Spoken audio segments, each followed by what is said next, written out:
जय हिंद. मी संकेत कांटे तुम्हा सर्वांचं पुन्हा एकदा स्वागत करतो विक्ट्री जीके अकॅडमी या आपल्या युट्यूब पेजवरती.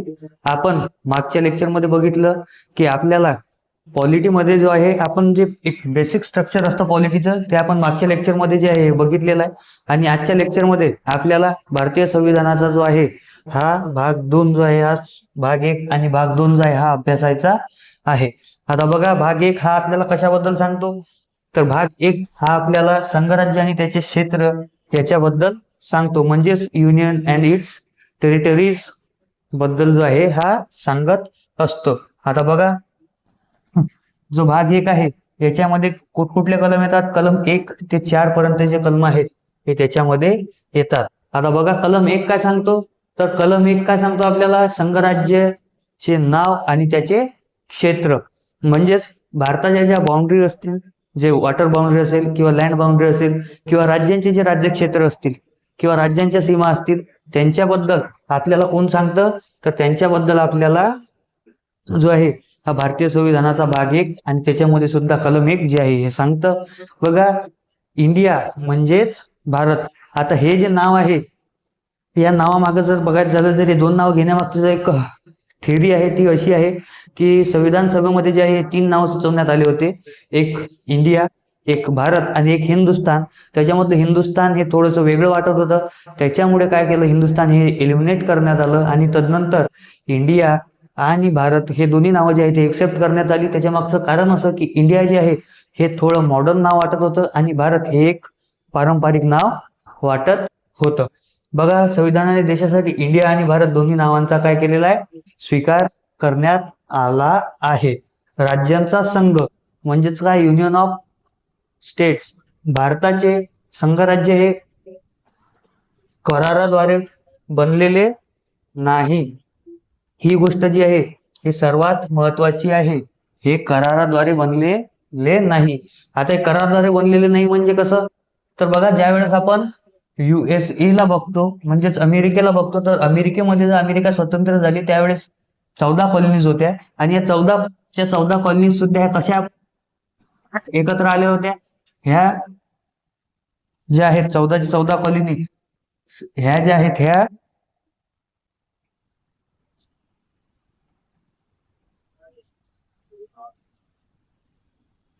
14 कॉलनीज ज्या आहेत त्या करार करून कशा आहेत, एकत्र आल्या होत्या. आता त्याच्यामुळे काय होतं की जर कोणाला जर करार मोडायचा असेल तर ते मोडू शकतात. पण आपल्या भारतामध्ये कसं आहे माहिती आहे का तुम्हाला, आपल्या भारतामध्ये असं आहे की तुम्ही जर एक वेळेस भारताचा भाग झाले तर तुम्हाला जे आहे त्याच्यामधून बाहेर पडता येत नाही. For example Sikkim. आता सिक्कीम जो आहे हा भारत स्वतंत्र झाल्यानंतर जे आहे हा भारतामध्ये काय आहे आलेला आहे. भारत स्वतंत्रतेच्या वेळी जे आहे सिक्कीम भारताचा भाग नव्हतं, पण काही दिवसांनी किंवा काही वेळानंतर जे आहे सिक्कीमला भारतात घेण्यात आलं. आता बघा, भारतीय क्षेत्र, टेरिटरीज ऑफ इंडिया, राज्यांचे क्षेत्र, केंद्रशासित प्रदेश, भविष्यात मिळवले जाऊ शकणारे प्रदेश. आता याच्यामध्ये जर बघायचं झालं तर याच्यामध्ये काय येऊ शकतं आपलं, याच्यामध्ये आपला पाकिस्तान जो आहे हा येऊ शकतो म्हणजे काय, हा काही दिवसांनी जो आहे हा भारतात येणारच आहे. बघा, तदनंतर पुढे कलम 2, 3 आणि 4 हे काय सांगतात, तर बघा, कलम 2, 3 आणि 4 काय सांगतात, नवीन राज्य व सीमा बदल. हे काय आहे, सीमा बदल आहे, सीमा हैदर नाही. बघा, सीमा बदल. बघा, कलम 2 व 3. कलम 2 सांगतो नवीन राज्यांना संघराज्यात समाविष्ट करणे किंवा स्थापन करण्याचा संसदेचा अधिकार. म्हणजे कलम 2 स्पष्ट करतो की जर कुठलंही नवीन राज्य जर भारतात घ्यायचं असेल तर तो अधिकार फक्त कोणाला आहे, तो अधिकार संसदेला आहे. आता उदाहरणार्थ सिक्कीम, मी तुम्हाला मागच्या स्लाइड वरती जे आहे हे सिक्कीम सांगितलं होतं. तर बघा, कलम 3, विद्यमान राज्यांच्या सीमा, नावे किंवा क्षेत्र बदलून नवीन राज्य निर्माण करण्याचा संसदेचा अधिकार. म्हणजेच काय आहे, तर बघा, आता याच्यामध्ये असलेलं आता बघायचं झालं तर याच्यामध्ये हे आपलं महाराष्ट्र आहे. आता महाराष्ट्रात आता काय चालू आहे, महाराष्ट्रात काही दिवसापूर्वी आपल्याला बघायला मिळेल की जो आपला भाग आहे विदर्भ, हा वेगळं राज्य म्हणून तयार करा अशी मागणी चालू होती. आता जर ते करायचं असेल किंवा जर बघायचं झालं तर बिहार जे आहे, बिहारमधून आपल्याला बघायला मिळेल झारखंड असेल किंवा आंध्र प्रदेशमधून तेलंगणा असेल. जर असे राज्य जे आहेत हे कसे तयार झालेले आहेत, तर हे जे आहेत हे कलम 3 अंतर्गत तयार झालेले बघायला मिळतात. आता कसं आहे, आता जे राज्यांच्या सीमा आहेत, आता सीमा म्हणजे राज्यांचं जे सीमा क्षेत्र आहे हे जर एक ठराविक करून दिलेलं नसेल तर त्यांच्यामध्ये कसा वाद होण्याची शक्यता असते. जसं की सुरुवातीला मुंबईसाठी गुजरात आणि महाराष्ट्रामध्ये काय चालू होता, वाद चालू होता की मुंबई जी आहे गुजरात म्हणायचं आमची आहे आणि महाराष्ट्र म्हणायचं आमची आहे. तर त्यावेळेस जर सीमा ठरवून दिलेल्या नसत्या तर मुंबईसाठी जो वाद आहे हा वाढला असता. पण तो वाद का थांबला, कारण की ज्या सीमा आहेत ह्या ठरवून दिलेल्या होत्या. आता काय आहे कलम 4. आता कलम 4 काय सांगतं, कलम 4 जे आहे हे प्रोसेस सांगतं. राष्ट्रपतींची काय घ्यावं लागते, ते पूर्व मंजुरी घ्यावी लागते. विधेयक मांडण्यापूर्वी राष्ट्रपतींची पूर्व परवानगी आणि संबंधित राज्याच्या विधिमंडळाचा सल्ला घेतला जातो. आता जो हा विधिमंडळाचा सल्ला घेतला जातो हा फक्त घेतला जातो, म्हणजे फक्त त्यांना विचारण्यात येतं की याच्यावरती तुमचं मत काय आहे. त्यांच्या सल्ल्यावरती बेस कुठलंही जे डिसिजन असेल पुढचं ते नसतं. कलम 4 काय सांगतं, कलम 4 सांगतं कलम 2 व 3 अंतर्गत केलेले बदल हे साध्य बहुमताने होतात. ते कलम 368 अंतर्गत घटना दुरुस्ती मानले जात नाहीत. मग हे जातात कुठं, तर हे जातात आपल्या अनुसूचीमध्ये. आता कशामध्ये जातात हे, अनुसूचीमध्ये. तर कुठलाही बदल झाला, आता जर कुठलाही बदल झाला तर तो कशामध्ये जातो, तो अनुसूचीमध्ये जातो. हे गोष्ट तुम्ही लक्षात ठेवत चला. पुढचा पार्ट काय आहे, राज्य पुनर्रचना आणि त्याचा इतिहास. आता त्याचा इतिहास कसा आहे बघा. सर्वात पहिले जे आहे हे धार आयोग जे आहे हे बनवण्यात आलं. धार आयोग व JVP समिती कधी, 1948 ला. आता ही समिती कशासाठी बनवण्यात आली होती, ही समिती बनवण्यात आली होती भाषा या घटकावर राज्य बनवल्या जातील का. आता जे आहेत हे जे धार साहेब होते हे गेले, हे पूर्ण भारत देश फिरून आले. यांना एक गोष्ट कळली की इथं जर व्यक्ती हिंदी बोलतोय तर पुढे जर 2 पावलं जर चालत गेला तर तिथं व्यक्ती काय बोलतोय, मराठी बोलतोय. अजून जर 2 पावलं पुढे चालत गेला तर तिथं गुजराती बोलतोय. त्याच्यामुळे काय झालं की यांनी काय केलं, यांनी त्याला काय दिला, नकार दिला. भाषा या घटकावरती राज्य बनवण्यास नकार दिला. मग काय बनवण्यात आलं, मग 1953 ला फजल अली आयोग बनवण्यात आलं. पहिले भाषावर राज्य कुठले बनले, तर आंध्र प्रदेश जे आहे हे पहिले भाषा घटकावरती तयार झालेले राज्य आहे. बनल्यानंतर स्थापन कधी झाली, 16 राज्य आणि 3 केंद्रशासित प्रदेशांची काय केली, शिफारस करण्यात आली. मग आता काय झालं, ते तयार झाले. मग काय झालं, राज्य पुनर्रचना कायदा 1956. आता ही काय आहे, 7वी घटना दुरुस्ती 1953 द्वारे 14 राज्य आणि काय करण्यात आलं, 6 केंद्रशासित प्रदेश. आता इथं मागणी कितीची होती, इथं मागणी 16ची होती आणि केंद्रशासित प्रदेश किती होते, 3. आता इथं काय झालं, राज्य किती झाले, 14 आणि केंद्रशासित प्रदेश किती झाले, 6. तर जे आहे हे अशा प्रकारे जो आहे बदल याच्यामध्ये झाला आहे. ह्या ज्या 2 समित्या आणि हा जो कायदा आहे हा लक्षात ठेवत चला. हा एक्झाम मध्ये वारंवार विचारला जातो. आता काय आहे आपला भाग 2. भाग 2 काय सांगतो आपल्याला, नागरिकत्व म्हणजेच सिटिझनशिप. आता तुम्ही भारताचे नागरिक आहात की नाही हे तपासण्याची तुम्हाला संधी. बघा, संविधान लागू होतानाच नागरिकत्व कायदा जो आहे कलम 5 ते 8 मध्ये आहे. कलम 5 काय सांगतो, 26 जानेवारी 1950 रोजी भारतात अधिवास असलेल्या व्यक्तींचे नागरिकत्व. म्हणजेच काय, जर तुम्ही 26 जानेवारी 1950 ला जर भारतात आहात, तुम्ही जर भारतात त्यावेळेस राहत आहात तर तुम्ही काय आहात, भारताचे नागरिक आहात. कलम 6 काय सांगतो, कलम 6 सांगतो पाकिस्तानातून भारतात स्थलांतरित झालेल्या व्यक्तींचे नागरिकत्व. म्हणजेच काय, काही लोकांचं असं कसं होतं, पहिले